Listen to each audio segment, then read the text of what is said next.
Let's see if there's any more.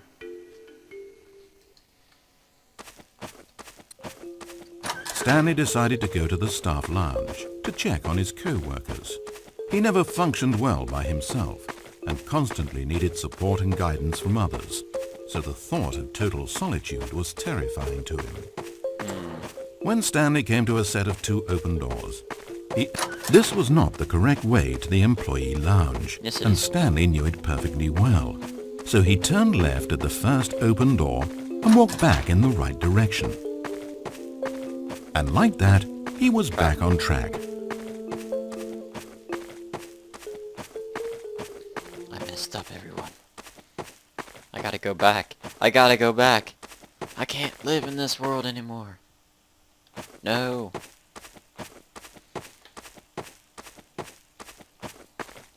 As Stanley entered the lounge, he was horrified to find not a single person here. He Gotta find decided he would Chinese food. walk up to see his boss, hoping What's that he this? would find This an isn't answer Chinese there.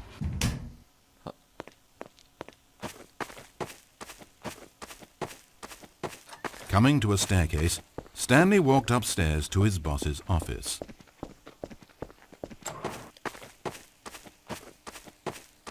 Entering his manager's office, Stanley was once again stunned. Yet incredibly, by simply pushing random buttons on the keypad, Stanley happened to input the no, I know, correct I'm code incredible. by sheer We all know it. Amazing. Stanley ventured forth as he drew deeper into the bowels of the building.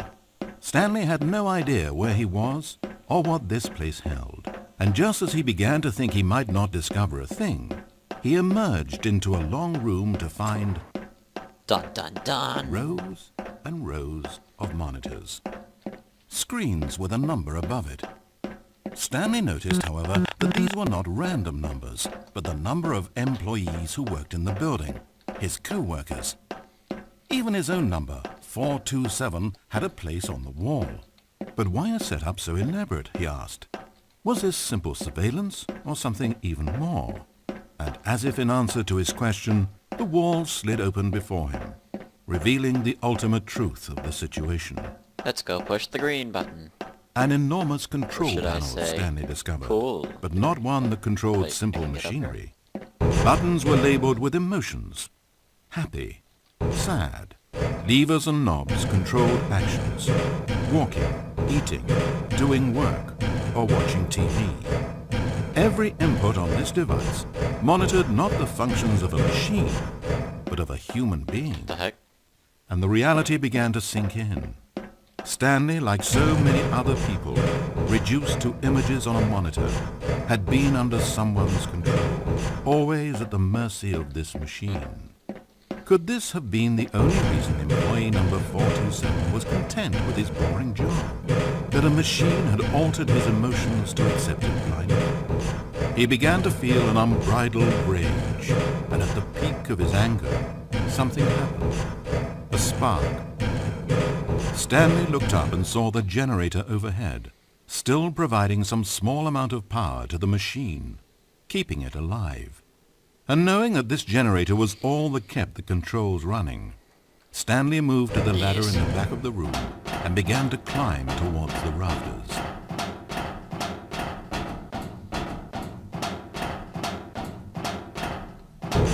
We shall not be free. The higher Stanley We climbed, shall be the closer he Stanley. felt to freedom, the further from enslavement. The narrator hates us so much.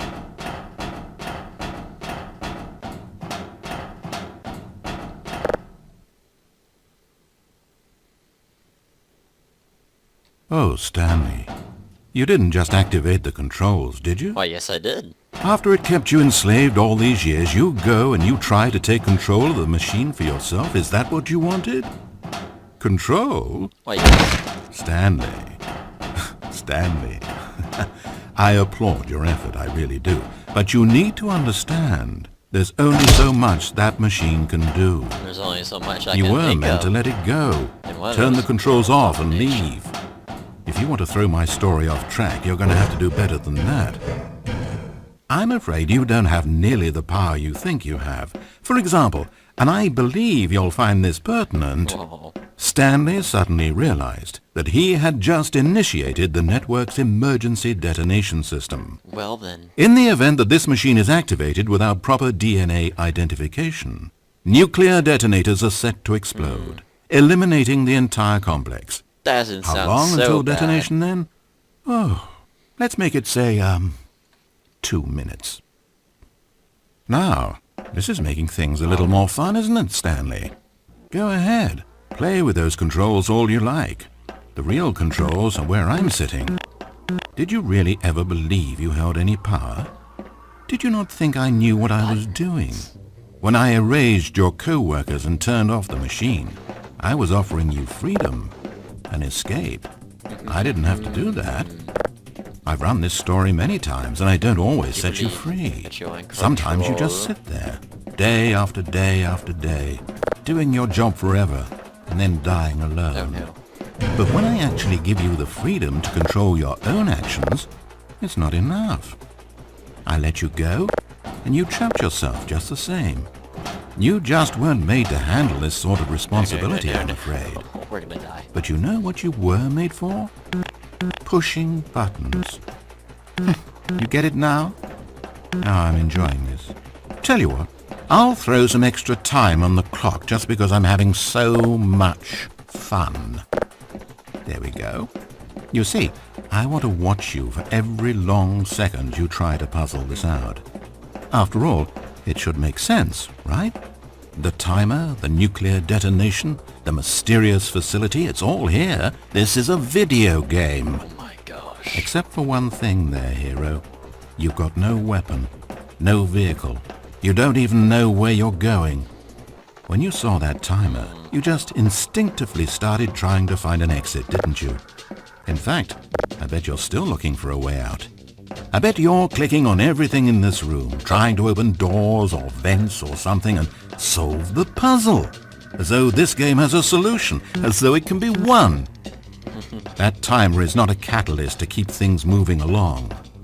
It's just seconds ticking away to your death. This is not a challenge.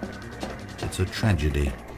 It's the moment when the hero realizes that despite his best efforts, he is powerless to his environment. Give me something. And then he lets go. He surrenders. And he dies. Never. 30 seconds, Stanley. 30 seconds. Until a boom. And then nothing. No ending to this story, just you dying. I suppose you could have gotten an actual ending if you played along, but that just wouldn't have been your style, would it?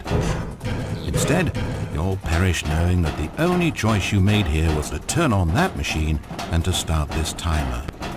But you won't be alone, because I'm not going anywhere. I'll be here to watch every second of your inevitable life from the time we fade in until the moment I say, happily ever after.